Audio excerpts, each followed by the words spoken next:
Hi, I'm Kevin. And I'm Jason. Our final year project involved developing a starter motor emulator for investigating battery behavior. Understanding how starter motor loading impacts car battery health and behavior can lead to increased battery longevity through improvements to starter motor load characteristics. To accomplish this, it is more viable to run rapid, repeatable experiments on the battery without an actual car starter motor. We've designed a high current programmable load which can mimic the behavior of a successful car starting sequence. Additionally, because the device is fully programmable, it allows for characteristics of the starter motor waveform to be varied to develop a better understanding of their respective impacts on the battery. Typical starting cycles were captured to develop the test waveforms and determine device specifications. The load profile changes amongst different vehicles as well. So the programmable load uses a current control topology, and paralleling this circuit allowed us to achieve a peak current draw of about 380 amps. And we used a heatsink coupled with forced airflow to allow for starter loads to be pulled every 5 seconds whilst remaining thermally stable. Operating at a temperature of 75 degrees, the device's DC rating is 220 watts.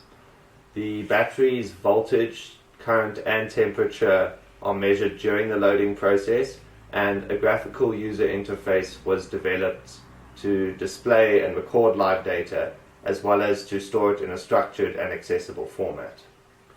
The objective of the battery investigation is to determine what components of the starter motor waveform most impact the battery discharge behavior, and consequently its projected lifespan. So an accelerated battery analysis protocol was developed, allowing us to investigate these effects in a time-effective manner. We modeled waveforms which matched the starter motor behavior and then varied the inrush current, cranking amplitude, and period. The protocol involved cyclically loading the battery with a chosen waveform until it was no longer able to deliver the required current. This was repeated for each of the 3 waveforms, and their impacts on the battery were analyzed. So our investigation results show that there were no clear impacts of changing cranking amplitude or period on the batteries. However, the waveform with the highest inrush current causes the battery to fail first. So this finding leads us to believe that efforts made to reduce the inrush demand on the car battery would increase the battery's life. We were further able to identify a relationship between the battery's peak current supply and its corresponding voltage, which indicated the battery's failure to supply the peak current.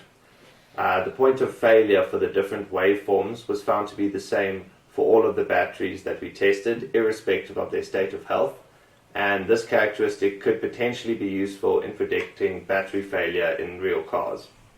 Thank you.